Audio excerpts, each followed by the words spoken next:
lição de hoje nos fala sobre os pobres de espírito, né? Quando Jesus se referiu aos pobres de espírito, ele não quer dizer dos nossos bens materiais, mas do nosso comportamento.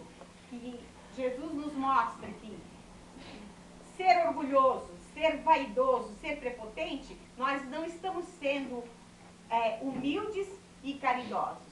As lições do Mestre Jesus, quando aqui esteve, foi de nos ensinar a sermos coerentes, pacientes, tolerantes, termos sempre a humildade no nosso comportamento, no nosso dia a dia. E não adianta hoje eu praticar os ensinamentos de Jesus e amanhã eu os esquecê-los. Eu tenho que praticar todos os segundos da minha vida, das nossas vidas. E quando nós sabemos que pobres de espírito são aqueles que não seguem os ensinamentos do Mestre, nós temos que entender que ele veio aqui para nos ensinar, para nos mostrar o caminho da nossa evolução. O planeta Terra é a nossa reencarnação para nós aprendermos. Aqui nós estamos numa escola, trazendo os conhecimentos que nós adquirimos no mundo espiritual, nós nos preparamos para a nossa reencarnação e trazemos conosco os nossos débitos a saldar, as nossas dívidas que ficaram de vidas anteriores que nós deixamos de desejar. Deus, que é todo poder e bondade, nos dá a oportunidade da vida, nos dá a chance de nós aqui voltarmos para podermos nos modificar.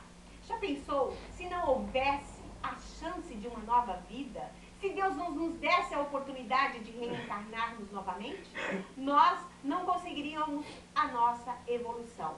Mas Deus, que é só bondade, que é só amor, Ele nos mostra que Ele é tão divino conosco, que Ele só quer o nosso bem, que nos dá a chance de uma nova vida, nos dá uma nova oportunidade. E muitas vezes nós deixamos a oportunidade passar. E ao desencarnarmos, iremos lutar por uma nova chance. Nós veremos as nossas condições de espíritos errantes que ainda somos e achamos que uma nova vida, uma nova oportunidade, nós iremos conseguir os nossos êxitos de evolução.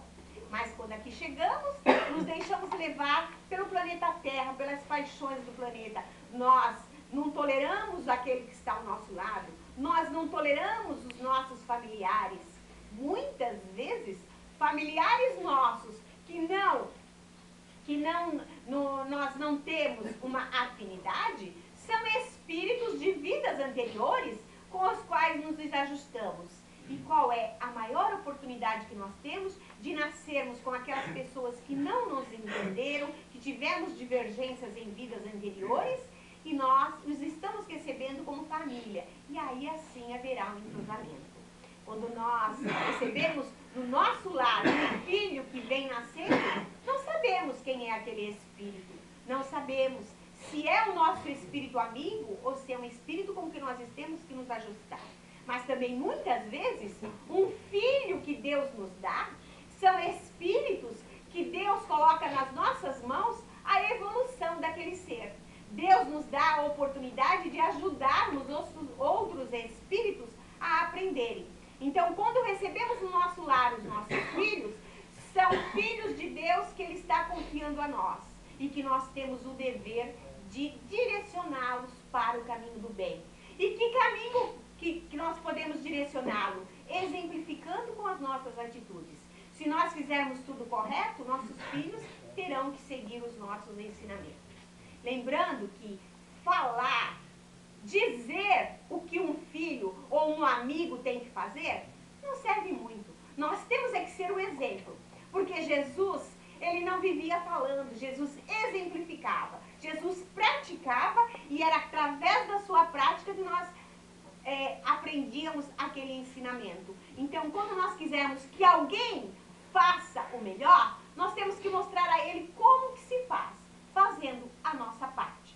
Se nós agirmos corretamente, se nós agirmos com humildade, se nós agirmos com bondade, com tolerância, paciência, nós não precisamos falar ao nosso companheiro, ao nosso familiar, que forma correta que ele tem que se comportar, porque nós somos os exemplos.